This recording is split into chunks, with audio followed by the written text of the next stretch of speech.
In July of 2006, 67 golfers signed up for the first ever Patriot Day golf outing at Grand Haven Golf Club. It raised about $6,000. The outing also inspired the man who started it to do more for families of soldiers who have been killed or disabled serving our country. Jack Doles joins us now in studio with a very special story for us. Jack. Yeah, Michelle, after that golf outing, the first one, Dan Rooney decided it just wasn't enough. He wanted to make a bigger impact for families who had paid such a heavy price. 16 years later, Folds of Honor has given away $160 million in scholarships. And thanks to the mission of American Dunes, they're on track for a record year. Just off the dune-lined shores of Lake Michigan sits a golf course with a mission. I've realized that we've created this vessel which people climb on, and we give them an opportunity to do good, because I really believe in my heart most people want to do good. American Dunes was the brainchild of Dan Rooney. This vessel took off after he met with his boyhood idol Jack Nicklaus and shared his vision. How difficult was it to walk up to Jack and say, hey, I've got this idea, would you like to join me? A moment that was way scarier than that was walking out of the Bears Club with a yes in my hand, because Jack Nicklaus just said yes, and the weight and the expectations and the no-fail execution that comes with that was terrifying. Terrifying yet uplifting for this fighter pilot, because not only did Nicklaus say yes, he waived his usual $3 million fee. That's how much he believed in the mission. You know, I don't have a lot of dreams of my own. I enjoy helping other people's dreams. I've delighted to be part of this. It's fantastic to be part of it. For Rooney, this dream started back in 2006. Rooney was returning from his second tour in Iraq. He was on the plane that carried the body of Corporal Brock Buckland home to Grand Rapids. When he watched Brock's twin brother walk alongside the flag-draped casket and meet with the rest of his heartbroken family, Dan was inspired to do something.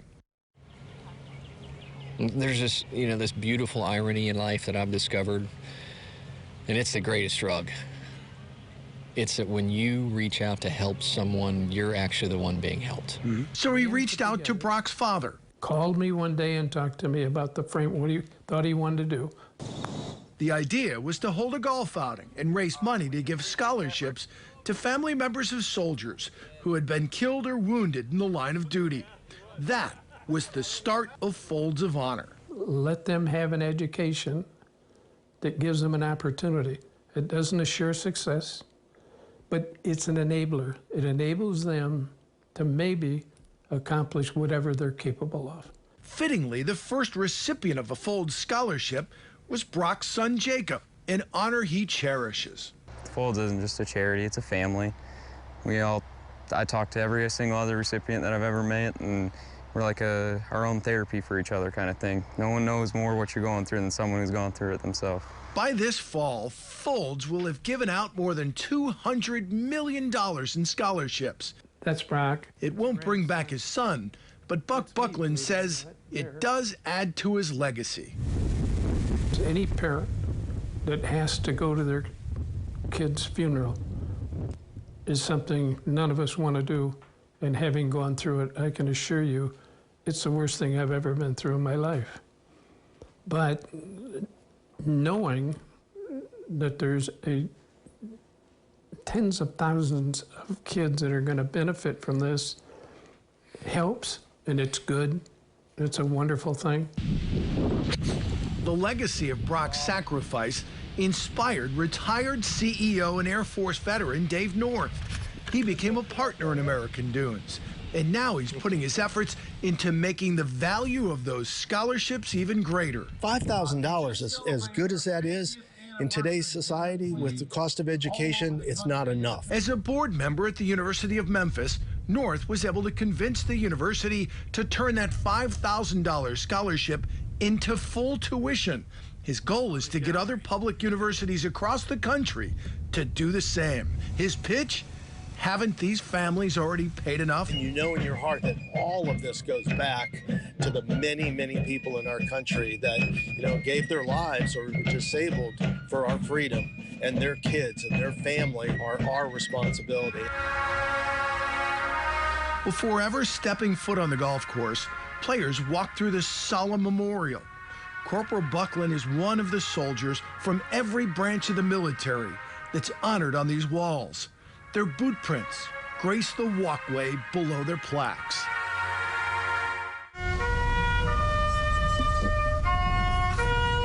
Every day at 1 o'clock,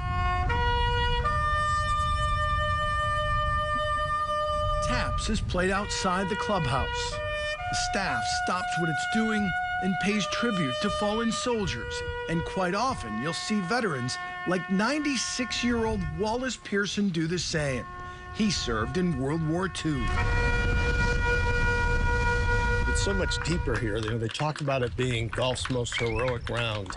And from the time you walk into the parking lot through the honors that as you approach the clubhouse, the flag that's flying, and you start to realize there's way more to golf than just this. As golfers make their way around this Nicklaus-designed course, they are thanked by Folds families. We are eternally grateful that our dad's legacy lives on with the American dunes. They also see 2 plaques on every hole.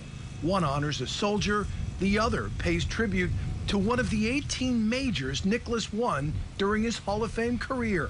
And from time to time, the Golden Bear pops up on the screen of their cart and regales them with a story about a key shot. Went to a playoff, and I beat Arnold in the playoff. My first win as a professional. You know, Mr. Nicklaus and I talk about this place between the two of us as a church. And a church is a place that you come to find spirituality. And this is a golf course that is going to raise people's spirits. Rooney's goal was to make American Dunes the type of golf course that would inspire golfers and veterans from all across the country to make the pilgrimage to Grand Haven. On this day, David and Judy Faulkner drove from Alabama. They came to see their son. It's been 13 years. It's just good to know that the men and women that have made the sacrifice are not forgotten. That's it gives me hope that for our nation that people still take time to appreciate that freedom is not free. Their son Blair paid the ultimate price in 2008. He was killed in a training accident. Blair loved flying, and he told us every day we went on the line to get in the jet, it was like Christmas. And he said, you know, if I die flying, you'll know that I died doing what I love and serving my country. It's patriots like Blair and the other soldiers on the memorial that inspire Rooney to keep pushing for growth and folds of honor, and to give every penny of profit from this golf course to the cause. What's it like when you come up with a dream and it exceeds expectations? I asked that question with Jack Nicklaus yesterday. I said, Jack, in your life, are there moments where reality exceeds your dreams? Then he looked at me and said, right now. And I use this very simple concept in life. I call it a divine echo. Like, however you want your life to manifest itself, first you have to put it out in the world, and then it echoes back to you. And this is a divine echo, right? We put it out in the world, but it just has come back with such awesome reverberation. And the latest addition to the American Dunes is the Wall of Honor. You can see it from the 18th green, and they're hoping to raise $1 million for Folds with this for an annual price of $313 a year. People can honor a hero in their lives. Doesn't have to be military. You get to put their name and with a plaque on that wall. So it's another way that they are raising money for Folds. And Michelle, it's been incredible to see the growth of that, and it all started right here in West Michigan.